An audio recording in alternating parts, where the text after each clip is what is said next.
Good morning, good afternoon, ladies, gentlemen, colleagues. Thanks for tuning in to the second in our series of resilience webinars. Um, and I would like to take a minute to briefly introduce the Tourism Alliance and to talk about today's panel of eminent speakers. The Alliance was born, as many of you know, the week after the Easter Sunday attacks by a private sector group who launched the Love Sri Lanka campaign that went viral. Since then, we've rallied over 500 tourism businesses in Sri Lanka and overseas to share a simple message that Sri Lanka is open, Sri Lanka is safe, and come visit us. Membership is free. It's open to all involved in tourism, companies and individuals across all sectors. Our objective is to drive sustainable tourism visitor growth, benefiting all segments, with a few higher impact initiatives, collaborating with all the existing industry associations. We have no personal agendas. Our members come from all sections of the industry. Betterment of Sri Lanka tourism is our sole goal. Cleanliness has become one of the most important factors in the road to recovery and in the future. Cleaning and disinfectant policies will become parts of legal contracts going forward clearly. Hygiene will be front and center. Singapore has launched a scheme to audit hotels, attractions, restaurants, all tourist sites, and to give them a clean bill of health if they meet 7 criteria that we will hear about today. The SG Clean stamp is designed to provide peace of mind. Assessment and certification is absolutely free. And I'd like to introduce our panelists. Margaret Heng is the Executive Director of the Singapore Hotels Association and the CEO of Singapore Hotel and Tourism Education Centre, SHATEC, which is the most recognized hospitality school in Singapore with over 30,000 alumni in over 20 countries. Then we have Sanath Ukwatte, who needs no introduction whatsoever, who's the President of the Hotels Association of Sri Lanka and Chairman of Mount Lavinia Hotel, and is much loved by the industry here in Sri Lanka. Then Irving Low, who's a partner KPMG Singapore and co-head of advisory. He has been a KPMG veteran for over 27 years. Honestly, don't look a year over 27, Irving. And they are the sole consultants that STB, the Singapore Tourist Board, engaged to co-create and implement the SG Clean campaign. The scope is the development of the assurance framework, as well as the audit, monitoring, and reporting of the campaign, which is done entirely free for those who are part of the program. Last and not least, we have Thanabal Naidu, who is the Hygiene and Safety Manager of the Grand Hyatt in Singapore. He's a graduate from the Hotel Institute of Management in Montreux in Switzerland, and is the first hotel to be certified under the SG Clean scheme.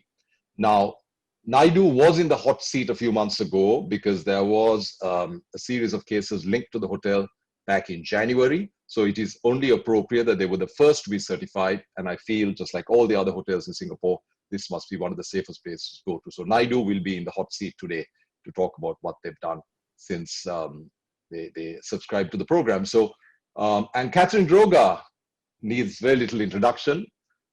She's going to be our eminent moderator, and I'm sure she'll handle it with aplomb. So over to Katherine and the panel. I'm going to video out now, and I'll join you at the very end. Thanks, and let's have a great session. Thank you, Malik. Thanks for that. And for all our listeners across Sri Lanka, thank you for joining us and welcome.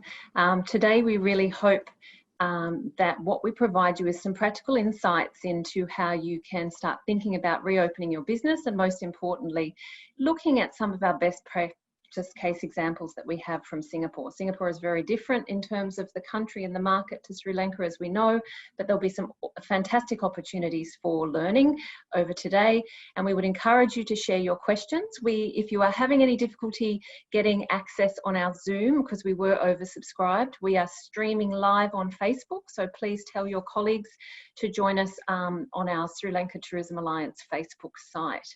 I'm going to start first of all, and as I said, we'll probably give you some foundation understanding about the program. We'll talk about how industry have been brought in and the opportunities, practical first-hand experience. But I would like to start with Sanath, just with one particular question relevant to Sri Lanka. Sanath, could you start by just giving your insights on when you believe Sri Lanka will reopen for tourism. I know it's obviously difficult, but from your perspective, what does that look like in terms of opening? Well, July is speculated as the possible month of opening, but we have not received any official communique as yet. So everything depends on, I believe, on the ground situation. For the first time ever, our future is decided by the health officials. So we are waiting for an official communique from the relevant government departments as to when we can open hotels, at least for domestic travelers first, and then perhaps for international travelers once the airport is open. So as I said, this is, we are all eager to resume our operations. We are getting a number of inquiries, both the travel industry, the travel agents, the tour operators are eager to promote and resume their operations, including the airlines. So we are all waiting for the government go ahead. And this year we of course don't expect much business, but anyhow, from January, late December onwards, I think we are getting quite large increased amount of inquiries, and hopefully we'll be able to turn them into bookings in Thank you, Sanath. And I guess, can you give us, just as context before we kick off this conversation around Singapore learnings around reopening strategies, can you give us any updates on the guidelines that are currently being created for hoteliers and operators around health and safety for COVID in Sri Lanka? The state authority, in this case, the Sri Lanka Tourism Development Authority, SLTDA, has already distributed a well thought out set of guidelines, I believe, on the lines of WHO and perhaps on the SG Singapore guidelines as well, covering the entire journey of a guest from arrival to departure. And those guidelines have been distributed amongst our members, amongst our Hotel Association members, for further scrutiny and discussion with regards to implementation. So I believe we are already communicated our feedback to SLTDA, and we are waiting for them to approve the final guidelines and distribute among the fellow hoteliers. Fantastic, thanks, Sanath. I think you're correct that the feedback is now being received, and I believe that they're hopefully looking to release them next week, but we will wait and see. So that's really positive step. I might start now with Irving. Can you just take us through, please, a little bit around, at a very high level, what is SG Clean and what's your involvement from KPMG in this program? Thanks, Katherine. I hope you can hear me well because my system wasn't too well earlier. So basically, SG Clean, it's a concept that's undertaken and conceived by Singapore Tourism Board. So you spoke, Sanath spoke about the cleanliness and the need to be so as a result of COVID-19. So we helped Singapore Tourism Board 17 years ago when we had SARS, where we had the first version called SG Cool and the updated version SG Clean, because if you think about the current pandemic, it is quite different to SARS, notwithstanding the fact that it is because of SARS. I think, in my opinion anyway, Singapore had managed to contain this very early in a COVID situation because we had a baseline playbook. And the whole concept of our SG Clean is to instill public confidence that they needed the public to continue to do two things, which is to keep going out. And by going out, it keeps the economy open, it keeps the economy running, and it keeps people employed. So from the tourism point of view, we obviously wanted tourists before the lockdown, or circuit breaker as we call it, to have the tourists when they do come to Singapore, they have the utmost confidence that all the hotels that they were staying in were certified to be what we call SG Clean. And the reason why KPMG was employed to do this is because KPMG, as an independent accounting and auditing firm, provided that independent trust that we had gone through each of these establishments to look at the minimum standards, as we call them. So each country, as Sanath mentioned, could be slightly different depending on how you adopt WHO standards vis-a-vis the country local standards. We would incorporate these standards into what you call a requirement through all the hotels. They would basically adhere as much as possible, if not through all of these guidelines. KPMG would come to audit these establishments, and we will award them through STB an accreditation, or if you like, a passing mark that's called SG Clean. So this will be a decal that each of the hotels and establishments could actually showcase to the public that they've been certified. So that was the primary purpose of instilling public confidence that it was safe to go to all these places. Okay, thank you for that. And Margaret, I might just jump to you for a minute. You know, in your role as the Hotel Association, you represent about 85% of all gazetted hotels in Singapore. So, you know, the program started rolling out in February, I believe, around the whole of Singapore, but for tourism operators since March.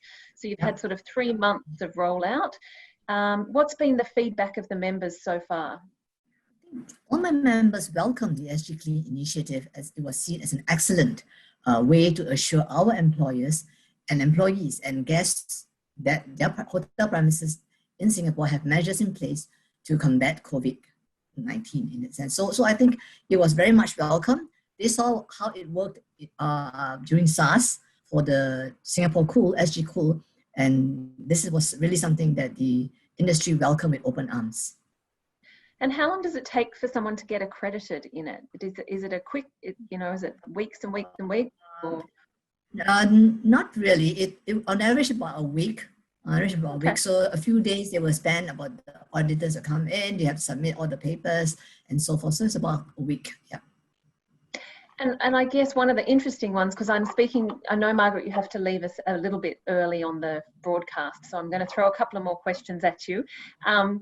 So, you know, a lot of our listeners today will be small hoteliers or small operators as well as big players. So in the SME space, has there been a pickup to the program with small hotels?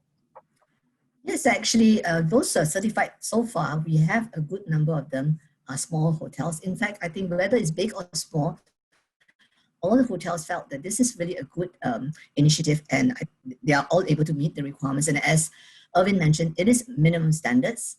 In fact, all of the hotels are even encouraged to do even more if they could, beyond what SG Clean is, prescribing in a sense.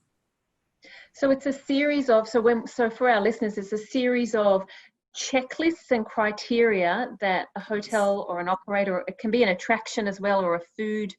I think take us through a little. So this key 7 points, which probably Irving can give a little bit more elaboration on that. But what is different from our SG Clean versus a typical clean project program is that we do not only emphasize on hygiene and sanitation, we look very much also at whether the hotel has in place preventive measures and if in the event that there is a case, how do they handle the case? So I think it is very, very comprehensive in the sense that it covers all aspects of how to make the premises safe and clean. So that's a difference, yeah. Okay. Irving, can you just take us through practically a few of those key points that's covered in the kind of checklist and how it operates? So it's actually an app, isn't it, in your process? Yeah, so perhaps so if you think about what I mentioned earlier, our job, as a mark of trust for SG Clean is to go to audit the organizations. But what we did when KPMG presented our sort of ideas to STB, Singapore Tourism Board, we took a step back and said that, that's great. Whilst we, our primary task when we first spoke to STB was to create the mark of trust. We thought broader of, what is this whole purpose of hygiene? And we wanted, a more, I suppose, a more comprehensive take in terms of the program itself. So what we did, KPMG, we went back to STB to say that we wanted, perhaps, as what Margaret mentioned, we wanted the hotels themselves to actually adopt a much higher standards than what we call the minimum standards. So we thought about, as it unfolded, and obviously we didn't know how, COVID-19 was going to unfold as it did where we are today. We were really sort of trying to get to the point that as we were reading all the news and we were listening to what was happening around the world, we realized that very different to SARS, SARS primary prevention was literally to take temperature. If anyone had a fever, that was the key indicator of a potential infected patient. Whereas with COVID-19, you do not need to have a fever to be a COVID-19 patient. I think to us, that was the key difference. So there was a lot of what we call self-accountability with respect to declaration. So some of the questions that Margaret talked about preventive were to make self-declaration. Did you travel to China? Did you travel to Italy? So those were the initial questions that came about. Did you wash your hands, right? Did you take temperature at the hotels at the entrance? And we realized that at the end of the day, it wasn't KPMG's job to go and police all the establishments. It was probably a situation more like, hang on, this is everyone's accountability.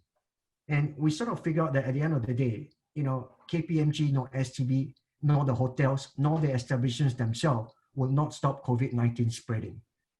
So we created what we call a self-assessment process where we wanted the hotels themselves to basically go through the checklist, as Margaret mentioned, 7 to 10 questions depending on the size of the hotel and so forth, to really ask yourself, did you do all these things that you're meant to do, or should you be doing more?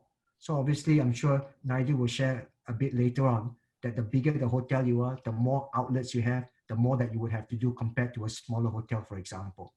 So we wanted to create a self-awareness where we wanted every establishment with the philosophy that if you were to do this every single day using an app where you would basically demonstrate to KPMG, if you like, before you have the SG Clean sticker, that you adhere to 7 or 12 points.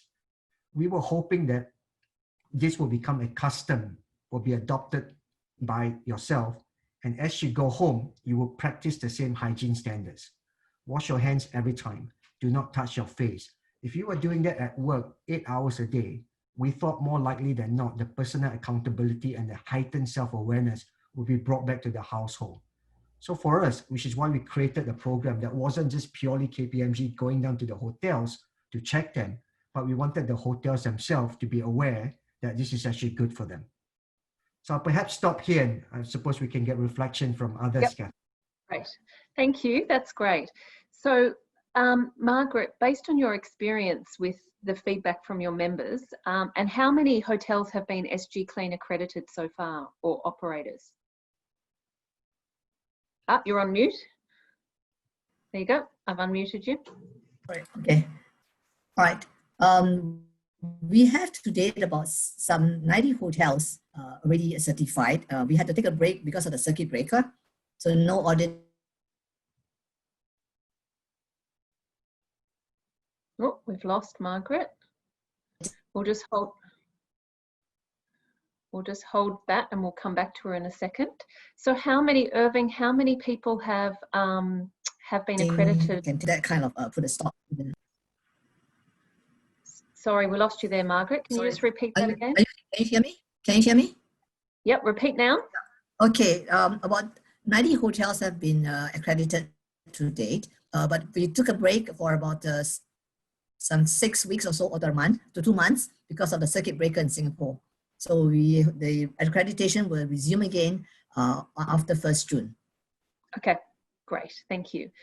And so also based on your experience, what do you think are the kind of critical components for success for our listeners in terms of, you know, if they're thinking to start up their businesses, and we'll hear from Naidu in a minute in terms of the practical implementation of a checklist and a plan. What do you think is kind of some learnings to share with our audience around this program for hoteliers? What are the critical components that you think have been important? And I'll ask based on what has just, because of COVID-19, I think it has thrown cleaning and sanitation regime into the forefront. And therefore, I think it's very important for all hotels now to have a set of protocols for cleaning and sanitation regime in place, but also preventive measures, a set of guidelines as to how they can prevent this. And also, should there be a case, how do they handle it? I think the hotel must be prepared. I mean, no, because without the vaccine, it's anyone's guess. So no matter how prepared we are, most important is that we must know how to handle such a situation. The next thing is that we must also ensure clear communication must be given to all stakeholders, both internal and external, so that all parties involved understand and support guidelines and protocols. And training, I can't emphasize, they are very important in ensuring that these guidelines and protocols are followed to the teeth and that they are all prepared at all times. So these are very critical. And training, training, communication, and I think you make a good point about just having those procedures in place if there is an infection and how to deal with that on the ground. Great. Thanks, Margaret. Yeah, thank you. Welcome. Catherine, I would add as well, if I could, from Margaret's point, I think the other thing is obviously in the organization, obviously the culture of escalation must be there, because what we do want, we do want staff or operators where if they have an issue, they're able to escalate to their safety officer or to the key management of the group. Because what we found, I'm sure in many other countries as well, where we're starting to see false declarations, for example, of individuals. And this is where it comes back to the personal responsibility of each person, either in the establishment or even in the country, to make sure that we are socially responsible. I think that must be key from my perspective. Awesome, fantastic. I might jump to Naidu now, just being on the ground for a hotel. You've been with the Grand Hyatt for 15 years now, 6 years of that as the lead on health and safety. So tell us about, practically, who's involved in your staff or your teams in the hotel on this program? You're the SG Clean Manager, which is the first step of the program, is for a hotel to appoint a key contact. So take us through that, Naidu. Hi, good afternoon, everyone. Okay, basically, SG Clean, everyone is involved in it. It's not just me. Every person, whether it's the back of the house, front of the house, everyone is involved. Okay, so it plays a teamwork. Everything is about teamwork here.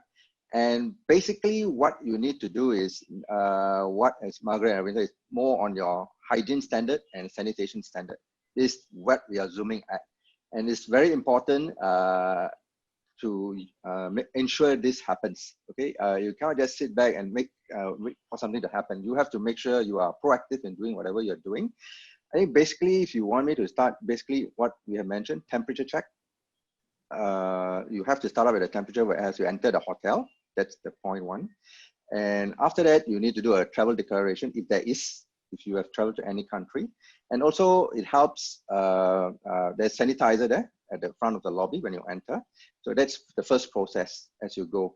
And then on top of that, what you have to make sure is personal hygiene. This is very important, whether you are here or in the house, okay? Hand washing example, we have just mentioned. This is very, very critical that you wash your hand. We have a standard like, every half an hour, you need to wash your hand. That's a basic standard that we follow. And it's good to practice if you can. And then also looking at the public areas, a lot of public areas, they look from toilets. Toilet is very important. Do not ignore that. Toilet, especially disinfecting the areas, whether it's public area or toilet or wherever you go, that's very important. So it's actually based in 3 different categories. You have rooms division, you have food and beverage division, and you have the retail. Okay, it encompasses, as you can encompass of these 3 scenarios. And the retail side is more on tenants. That if you have tenants there, you must work closely with them, what you do. F&B operation is what you do on a daily basis and increase the hygiene standard to a higher level now. Okay. So specifically high touch areas, how is there a requirement in terms of frequency of how often you're cleaning those areas? Yes, we do it every 1 hour instead of doing every 2 hours. So every 1 hour depends. You can do it half an hour to 1 hour. Depends on your manpower. That's also you have to see and how you do it. It is important that all the high touch areas, like especially the lift where you touch frequently, the doorknobs, these are the important points. And also toilet areas. Okay, most important thing I think it's where you look at like public areas where you move around, the areas that you move around. Then doors, including not limited to doorknobs and handles, and then escalators where you touch the escalators. Yeah, so all those sort of high touch spots. And what about food and beverage operations? What's the kind of main priorities for you in that space? Food and beverage operation is more on hygiene. Most important is your hand. I always emphasize on your hand.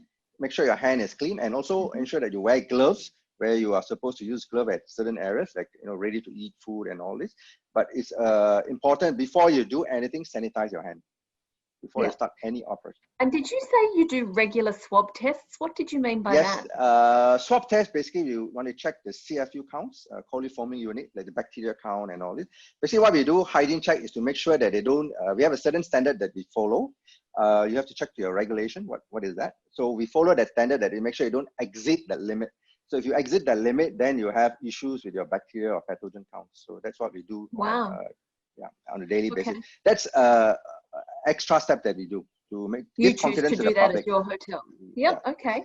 And have you had to increase staffing to be an SG Clean, kind of with all these new protocols in place in this COVID environment?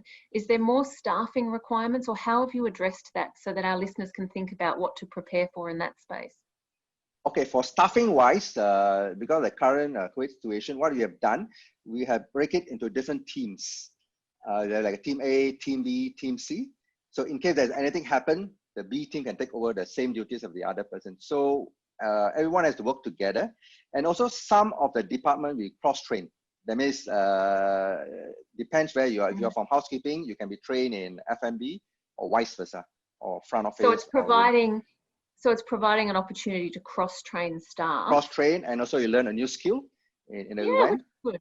Okay, and those teams, tell me about it. So you're splitting your clean teams into three as a risk mitigation strategy, is it? So yes, a risk measure, because in case anything happened to the team, or the team is handling, just say that it's having a COVID-19 case, and you have to quarantine the whole team.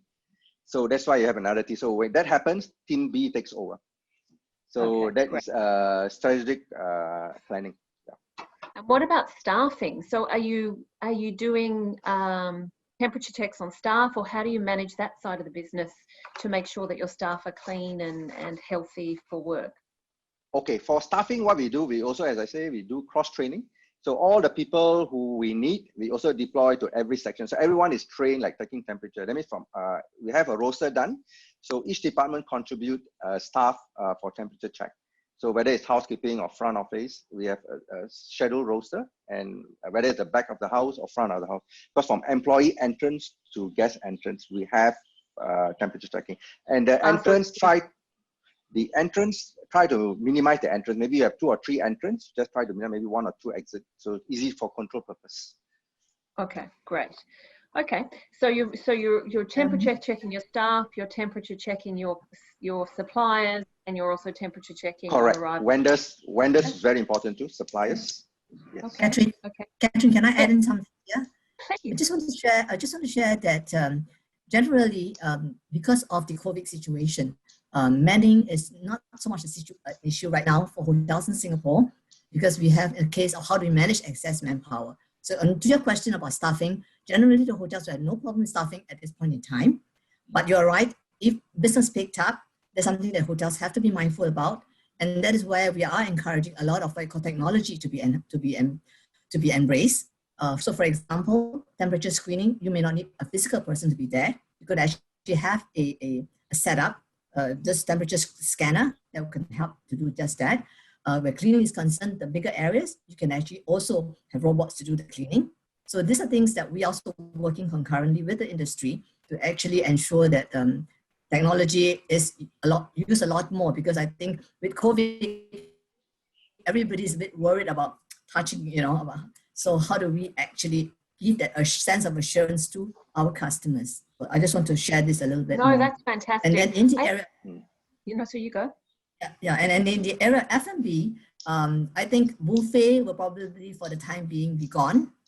I think a lot of hotels are right now in Singapore, of course, we can't even have in-room dining or in-house dining in the restaurant itself. So when it comes to the point where we are allowed to do have guests coming in, we will have to do what we call social management measures. Safety management measures to be put in place.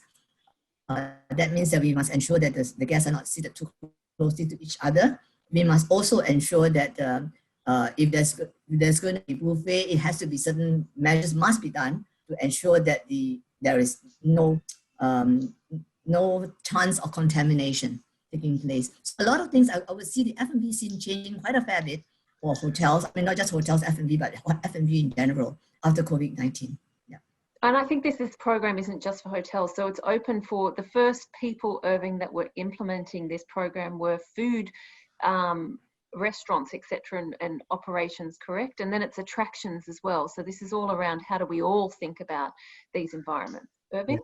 Yeah, that is correct, Katherine. So for Singapore, the way we've sort of split the different sectors are primarily through the agencies. So the Singapore Tourism Board looks at attractions, MICE, which are the convention centers, as well as hotels, whereas the food and eatery areas falls under an agency called ESG.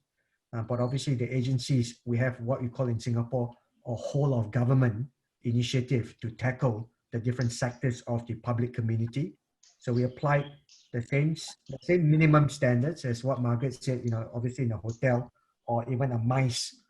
We even covered things like cruise center, obviously the resorts world, which is what we call like integrated resorts, the 2 casinos we have in Singapore.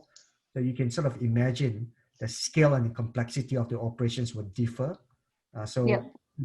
Between all the eateries, the hotels, and so forth, Singapore, we've covered about 7,000 places, which includes establishments, restaurants, and so forth in this particular program itself.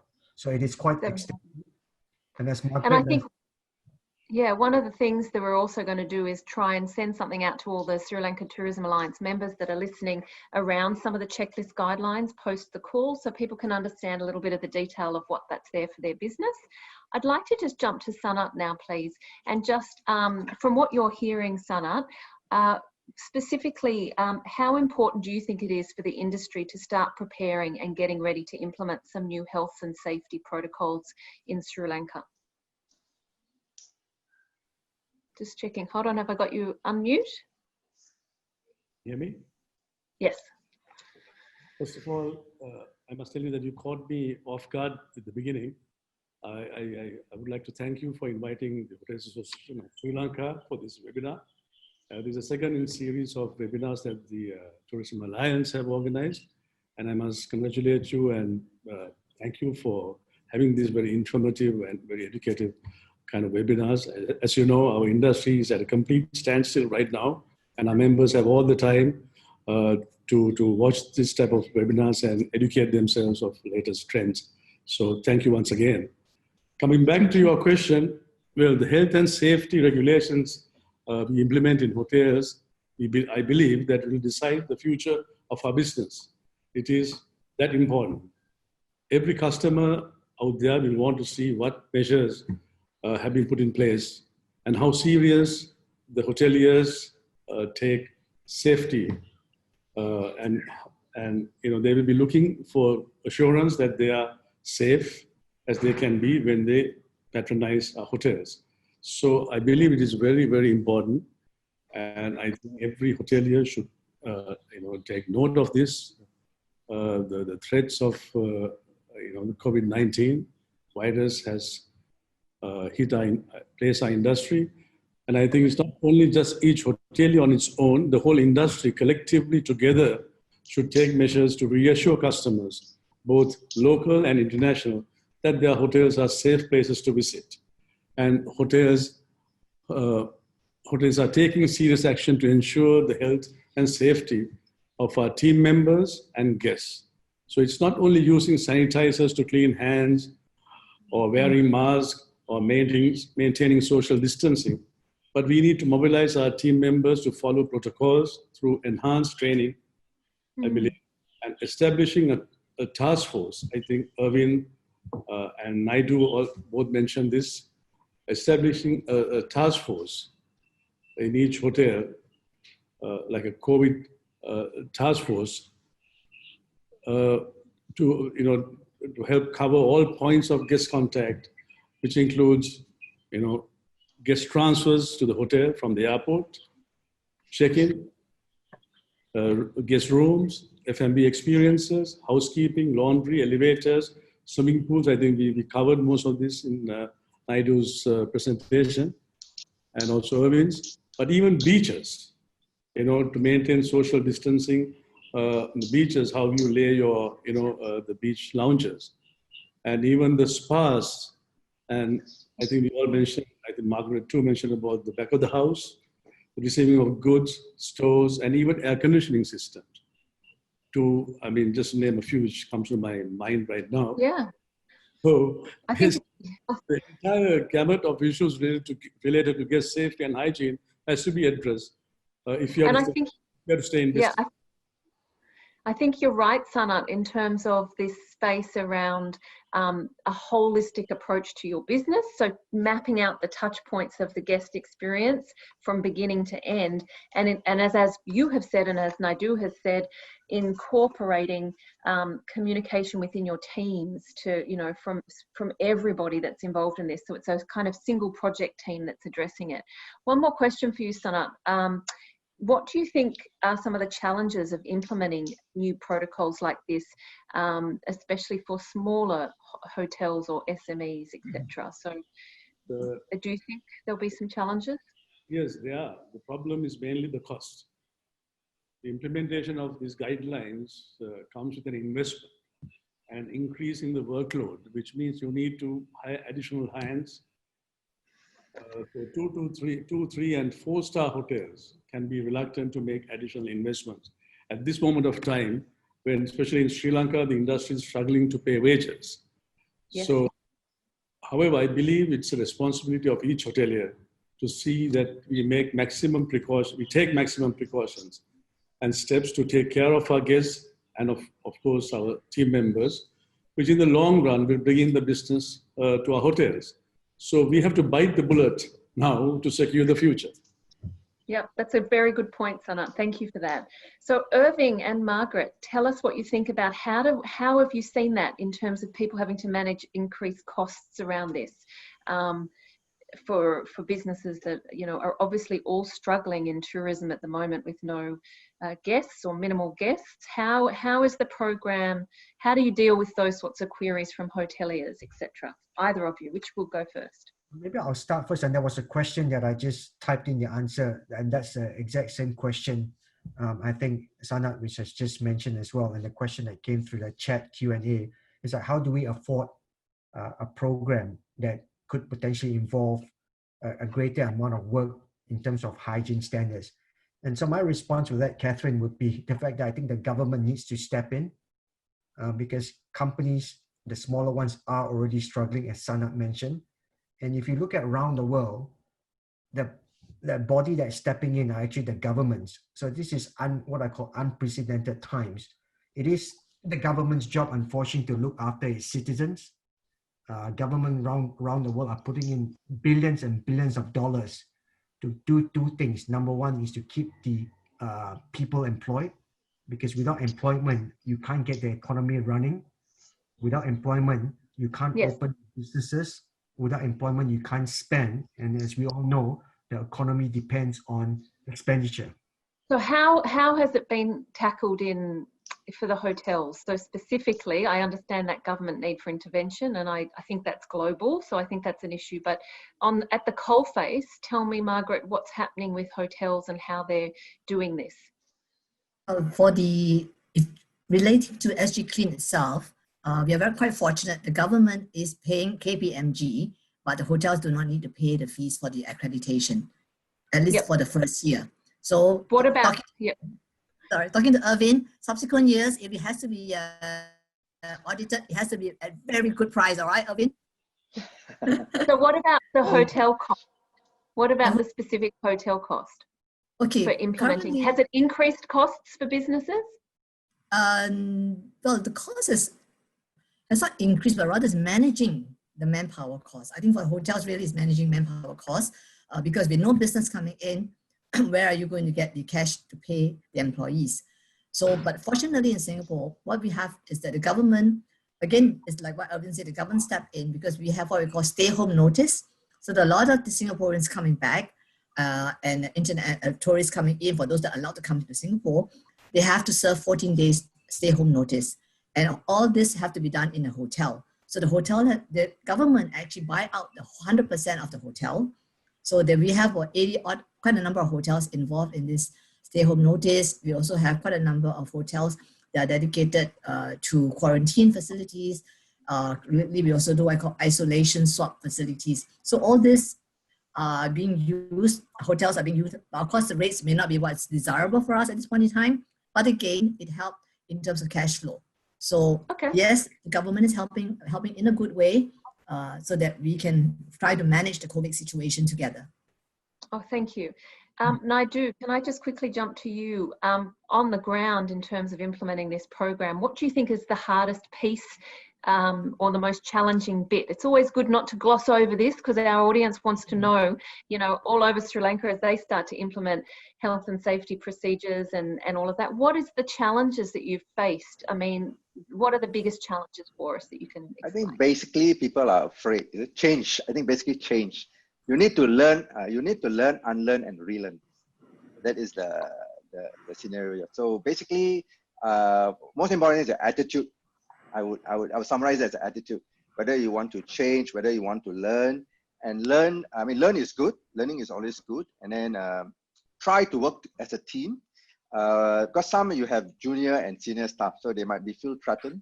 So you have to work along with them in a nice manner and make sure that they blend with the younger generation and the senior generation. So it has to be on both sides.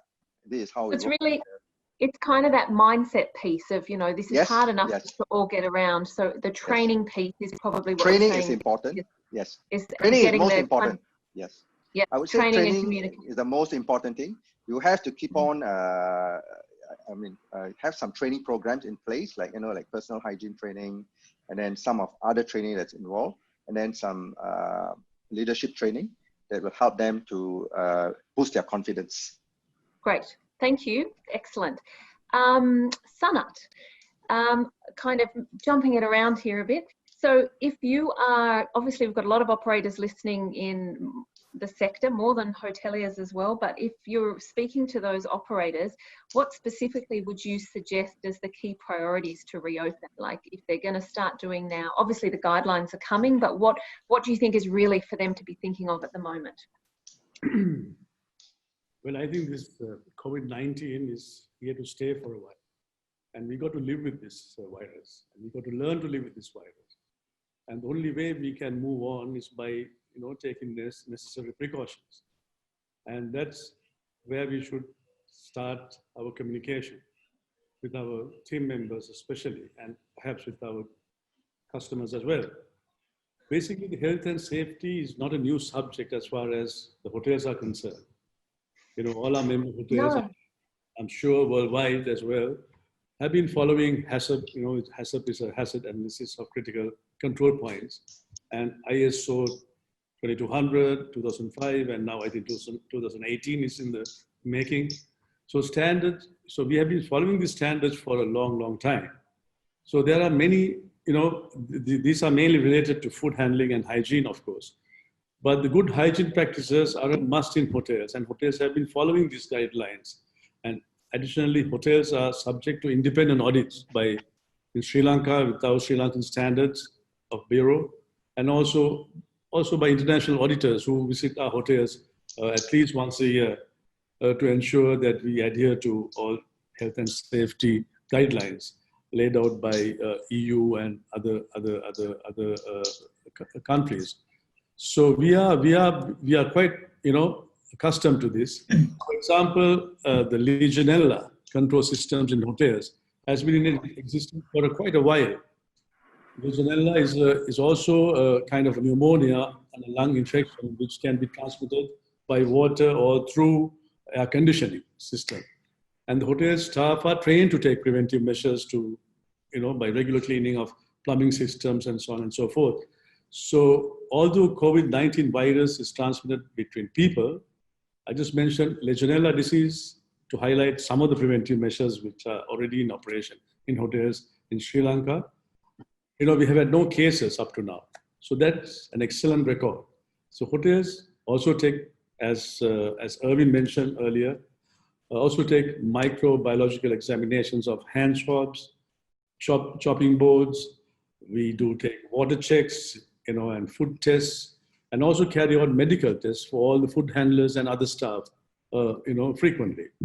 So we are doing all this, and the COVID protocols, I believe, are only a further enhancement to the Of current. that. And I think that is I think it's a good point that you make, Sanath, in terms of, you know, building on. You guys have a great reputation already in terms of managing COVID as a country, and that's I saw the SLDTA Chair Malik J Fernando on a program yesterday talking about your state of play, and I think benchmarking around the world, you have managed it well, which will give a trust to the guests when they return to Sri Lanka, and so it's about building on those standards for moving forward.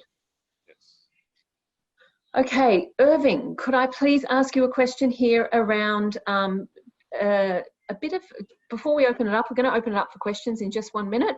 So it's interesting with your program is not about enforcement and fines. Can you take us through the philosophy of how it was built, that it's not about getting into trouble? What happens when someone's going through their checklist of criteria and, you know, they're not meeting a criteria? What happens? Yeah, so when we sort of conceive the sort of framework, as we call it with STB, and I mentioned earlier the self-assessment tool, because if you think of a situation where we did not have that process in place of self-assessments, what self-assessment means is that we wanted the hotels to actually self-assess themselves on those checkpoint lists. They would then, you know, through a tool or a link that we will provide to the hotels, they would submit, as Margaret mentioned earlier, Naidu as well, the documentation. So the questions that we would ask there, for example, would be, do you have a COVID-19 officer, for example? Do you take temperature at every checkpoint? So those questions will be there. And we will also get them to provide evidence, being auditors, right? That's what we look for, evidence. So rather than send 300 KPMG people across the 90 hotels or the 7,000 establishments, the part on getting them to heighten awareness is to get them to fill up all the answers, if you like. So they will take a picture of, for example, the station where they took temperature. They will provide us evidence of contact tracing logbooks of everyone that came into the building. They took down the details. They provided us examples. So in a situation where you're not able to answer those 7 questions or 10 questions and not provide evidence, what it will tell us that don't even bother going to the establishment because we will fail them. So the whole idea for us is not to fail them, but it's to help them to pass. So the idea in just SG Clean is not a test of fail and pass, but really is to help them to say that if you have issues trying to comply with the minimum standards, let us help you. Let us help you to sort of figure out ways, if you like. And the truth of the matter is that, you know, KPMG, we're not a hotel operator, but what we have done, we have learned from the other hotels who managed to overcome some of these issues.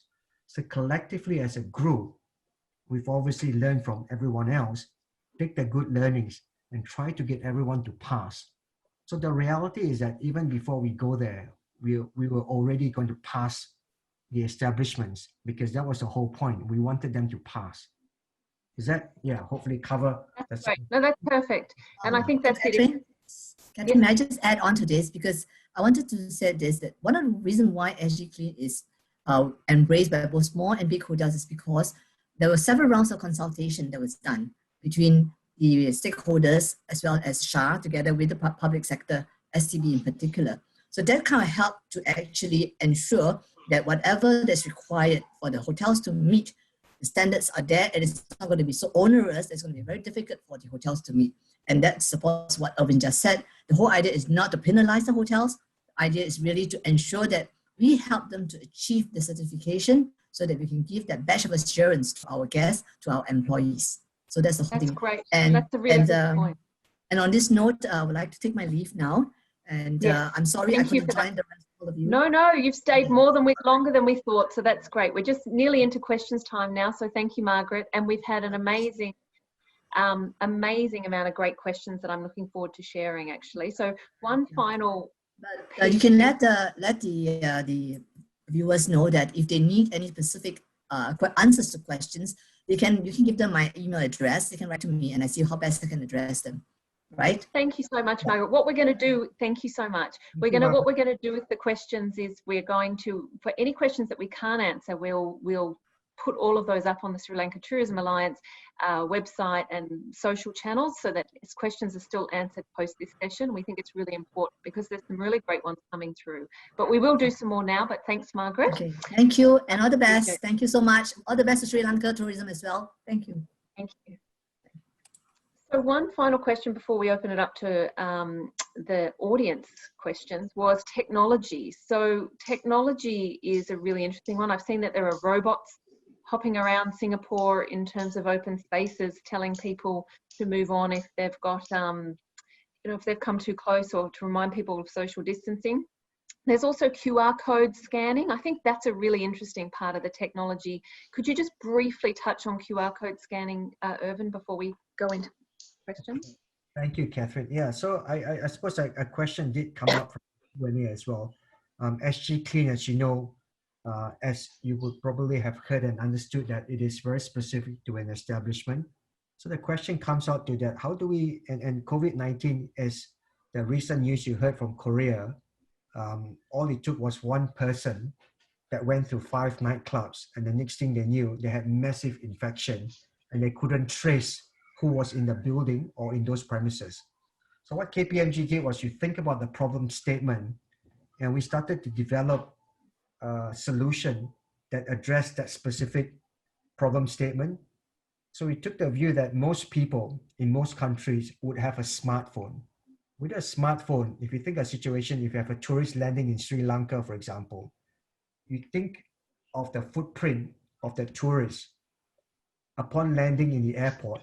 What are the feasibility or a typical journey of a tourist? So from the airport to the hotel, from the hotel to an attraction, from attraction to a restaurant.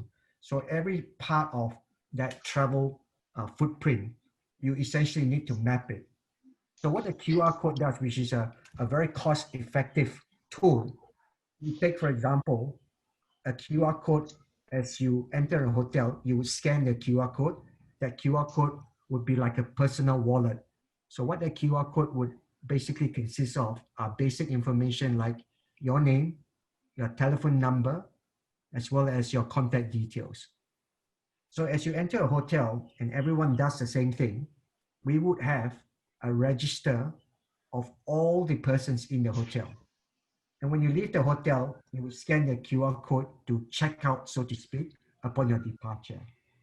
So take for a situation, if you had a COVID-19 case in the particular hotel, through the register of all the, I suppose, anyone or everyone who's entered the hotel, straight away we're able to contact, right, through the QR code, to send them a message through the app to tell them that they have, or we have, in the hotel, come across a case that we have an infected COVID-19 patient.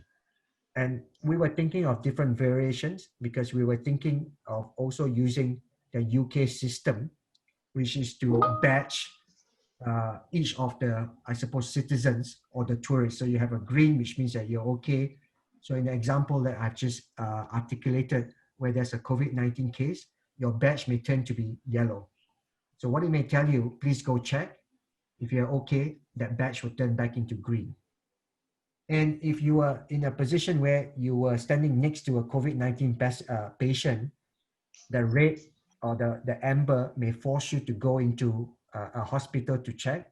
But this is where, if you have not done so, and if you think you're still feeling okay, which is a challenge with COVID-19, because even without a fever, you don't know whether you have COVID-19 or not. But think about a situation where you will only go into the next building as a tourist attraction. But when you're trying to scan yourself in, you have an orange badge. And that tourist attraction may then think twice, do I let this particular tourist in, or do I ask the tourist to please go check or get a swab test before we let you in? In any case, if we do decide to let the tourist in with an orange badge, because the hotel from where he or she came from had an infected case, we are still able to track and trace everyone in the tourist attraction as well as the hotel. So it's basically trying to map out the footprint of every single person, if you think, not just as tourists, but your entire population.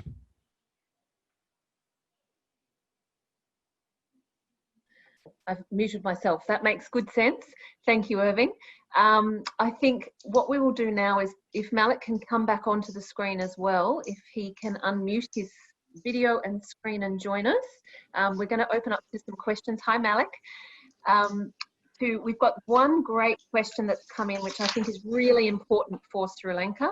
And I love this one. It's really about the informal sector. So those people that aren't in the traditional accredited hotels, etc. How does the cleaning standards get implemented or audited for the informal sector in Singapore? Or how do you suggest, or what's been happening in that space, so that, you know, how would that work, Irving? Sorry, Katherine, can you repeat that again? Yeah. So basically, in Sri Lanka, we have not just, you know, it's much bigger than just 3, 4, 5-star hotels. We have lots of homestays, as well as attractions, etc., and small experiences. How do you help to support those ones? Are they a part of the system? And is it, you know, how's that being addressed? So they are part of the system, Katherine. So like I mentioned, all the hotels, so there are about 435 hotels in Singapore at this point in time, registered with SHA, where Margaret comes from. I remember doing SARS 17 years ago, STB told me we actually audited only 103 or 107 hotels. So that number has grown significantly. So everyone that is in the SHA, basically, and again, what Margaret mentioned, we did it on a volunteer basis. So the hotels volunteered themselves if they wanted to be part of the program. So do you have to be accredited to be able to do it, is my point, if you're not a member of the hotel association? So is this... You can put your hand up and say that I want to be part of the program. And this is where the government is saying, I'm paying for you. Right? So they're saying it's okay to be part of it. Okay, because that's a really good one. Thank you. That was the question there. Let's see what our other questions we have. And Malik, have you got any comments there while I'm scanning some of the good questions that have come through? Nothing specific. Yeah, go ahead, Katherine. Okay. The SME question is a good one. 50% of room nights in Sri Lanka are small guest house stays and homestays. Travellers who stay in these places were also the first ones to return after the April attacks. So that was our kind of first bounce back in Sri Lanka.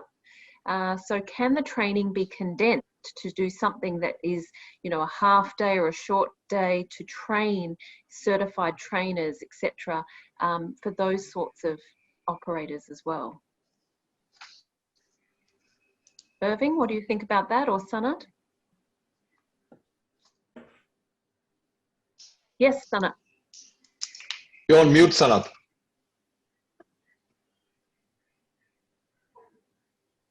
I'll unmute you if that's... Yep, he's done it. Good, off you go. This has been the debate in our industry for quite a while now. We have to bring this informal sector into some type of a formal environment. COVID-19 virus has shown that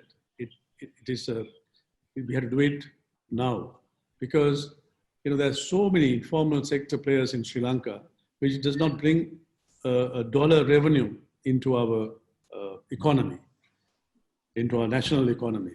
So we need to bring them in to the formal sector somehow. I think that should be the priority of the SLTDA, to register this informal sectors. I read in the media the other day that SLTDA is going to give 1 year free registration.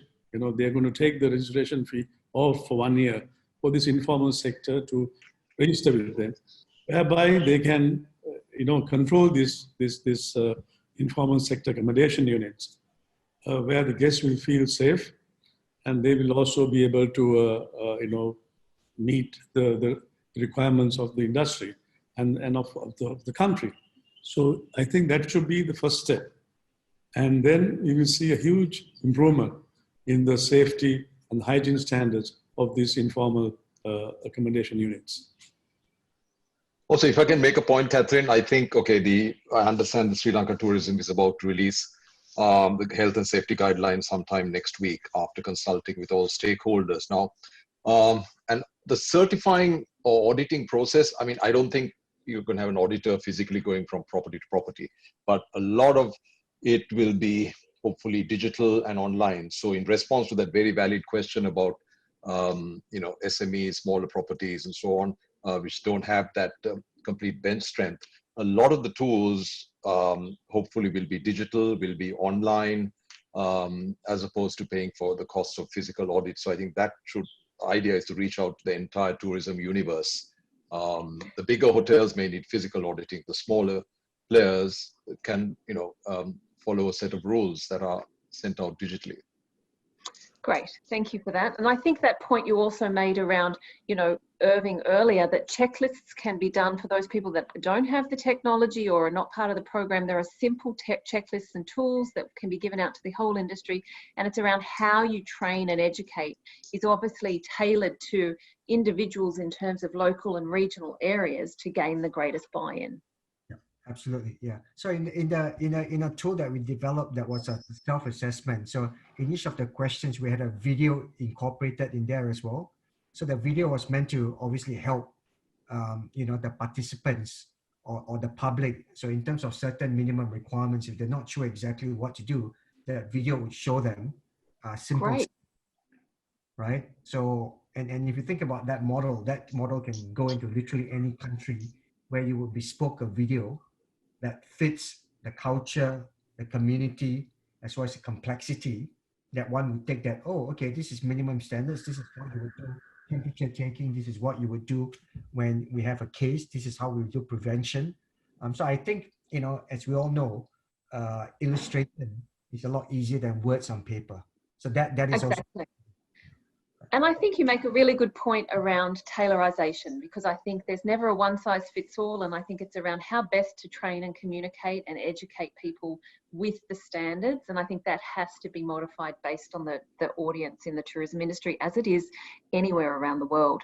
We have another question here. There are so many other touch points during a tourist journey. We touched upon that, from airports, transport, guides, experiences. Does the SG Clean program track that part of the journey at the moment? And what happens to a chain if they are one of the non-conformers? So I can take down, the answer is no, because as I mentioned, the SG Clean is very specific to an establishment. And I think the SG Clean really is just to give and instill public confidence that if I were to come into this building, I'm able to know that that establishment has done all that it can do in terms of hygiene standards. And that's why we built the QR code, as I mentioned, because the QR code allows you to track that footprint. If I went to 5 different buildings in a day, I need to tap in 5 times, right? And I know in those 5 locations exactly who's in there. And this is where I talk about the passporting. And I know that, in certain countries whom we spoke to are concerned with, I suppose, data privacy. Would you like to be branded, with an orange tag or a red tag or a red tag? But this is where when we speak to some countries, it's quite clear that the governments are saying that, when it comes to personal safety and lives, that might be the step or the approach that one might take in the conflict with personal privacy and so forth. Right. So I think there's a balance at the end of the day. There's a balance. And I think you're saying, I think there is some great technology that all countries are starting to use around QR codes and tracking at a broader level of the end-to-end visitor experience, which is worth looking at. We had a question here about, is it better asking hotels to obtain ISO 22000 or equivalent food safety standards to ensure global benchmarking? Is that something, and that should be considered, or did you consider it in the program around benchmarking standards?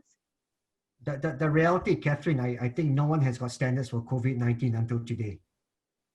Food and safety ISO does not cover what we just talked about, right? So it's quite clear that way beyond ISO, in my view. Yeah, we're into a whole new world, I think, and I think that's the challenge here. Okay. But that's it, Catherine, to add on, whatever we're doing as minimum standards now could be a new ISO standard, if you like, because if this were to perceive for the next 2 years, what I call a new normal, and perhaps the way that we conduct our business, the way we conduct ourselves, could be the new ISO standards that we set for ourselves and we set for the sector and industry. And I think that's probably where that question was alluding for, is perhaps that will be the next global benchmark that we have. Look, I'm mindful of time, gentlemen, and I'm really grateful for everybody's opportunities. Malik, do you want to keep going with questions, or I'm just mindful a couple more, or are we done? If there are a couple of good ones, yeah. Otherwise, I think we can probably wrap up. Just checking here. There's Those so many that are good not ones. answered online, we'll be following it up in an email and on our website. This is a good one. I like this one. After reopening, in case if we've had a COVID-19 positive guest, experience, and this might be one for Naidu because they've had this situation. How can the establishment overcome this situation, and how businesses can regain the confidence of the market? Can I put that onto you, Naidu, in terms of obviously your hotel? What's been the learnings there? I'm just going to unmute you. There you go. Okay, yeah, basically for COVID-19, if you have a confirmed case, you still need to go through the normal process. That means we have to close the premises, the rooms, especially where this person, you have to trace the person, where he has been, whether the public areas, whichever area, how many persons he has contact with, or the staff was involved with the cleaning and all this. So basically you need to close the room and disinfect the whole area. That's number one. And you have to make sure it's a licensed company to do that. If you don't have the facilities in your hotel, normally we'll call a third party disinfecting company to do it. And it's a process where we close the area for a while before we can put back normal procedures in place. Okay, basically you have to, sorry, go ahead. No, that's fine. So you have a huge procedure, but then how do you get the trust of the guest back? So how do you manage to, get the trust back after a case? Because you guys are an established, beautiful, reputable, amazing hotel. So you've done it. So is it about communicating to the industry about your safety protocols? Oh, yes, definitely. We have to have a good communication with the public or about what we have done. And also SG Clean is part of it, but SG Clean is not to certify that we are COVID-free. It is to ensure the assurance they give us that it's been inspected, and third-party assurance. That's important. So the confidence is how good are you at making sure the place is sanitized, is clean, and all the process in between that's been done correctly. So that's Great. about it. Okay. And one more thing I want to emphasize, if I may, if you are opening a hotel, don't forget pest control. Very important. A lot of hotels, they forego pest control. Okay, thank you for that. Excellent. Yeah, that's all. We've had a question here about pools and spas. Is that what precautions are in place for pools and spas, as there's many misconceptions here? Did the SG Clean program look at guidelines around, pools and spas and safety, or Sanath, has that been included in the guidelines that you've provided input in for SLDTA? Yes, I think the pools are included in the SLDTA. It's a very tricky area because it's all to do with water and you can easily get contacted. So basically, I think we have been asked to increase the amount of chlorine that we use, the dose of chlorine that we use, and as you know, the chlorine kills all the bacteria and the viruses. So that is the first step. And of course, limited amount of people using the pool at a given time. So those are the measures that I can think offhand, but I can't actually. That's okay. I can add in some more. I can add in for the pools if you want. Also, if you have lifeguards, you have to make sure anyone who's using the pool is, they are not looking sick when they enter the pool. That's one of our criteria. And visitors who are not feeling well. So just keep an eye. You have to, visually, that's one. And make sure you do a test. I'm sure all hotels does pool tests for chlorine testing for any foreign substance. So that's part of it. And that's part of it, yeah. Okay, thank you. Irving? Currently in Singapore, all pools and spas are closed. Okay. So that includes, if you live in a private condominium, the pools are closed as well. So you can't, unless you own a pool in your own house. Okay, but eventually we're going to need to open spas and pools in hotels as well. And I think this is the piece where there is currently a bit of differing views on it, that the COVID doesn't grow and isn't transported in high hot areas, so that it's not an issue. And then others are saying, you know, the chlorine kills it off. So I think this is a watching brief, I think, for that. And I think, Sanath, thank you for letting us know that it is being considered. I think we might wrap up now, Malik, if that's okay. I think we've had a really good, robust discussion to kick off, and I know that we will share some fact sheets about SG Clean and some kind of guidelines that we've got. Thank you very much for everybody's attendance. I'd like to hand over to Malik just to say a few words. Thank you, Katherine. Thank you to the panel. Reopening our establishments initially to local guests is top of mind for all of us in the industry. And to be able to do so safely is a major concern. And the sharing of best practice by this panel has been very useful. Thank you for spending time with us. As I said earlier, Sri Lanka Tourism is expected to release their guidelines next week. And this should hopefully address the concerns of SMEs as well in terms of catering to the whole gamut of the industry from small to large. I understand the scheme will also be branded like SG Clean and communicated so that people who are booking with these hotels or restaurants have that peace of mind. We've had another new record in terms of attendance on Zoom as well as Facebook, and several other partners who I'd like to briefly mention: Daily FT, Pulse, Advocata, Echelon, Economy Next, and the Hotels Association, who live streamed on Facebook. If you haven't signed up for the Alliance, please do so. It's free, as I told you earlier. And finally, our webinar for 2 weeks from now will explore directions for Sri Lanka tourism. Where are we?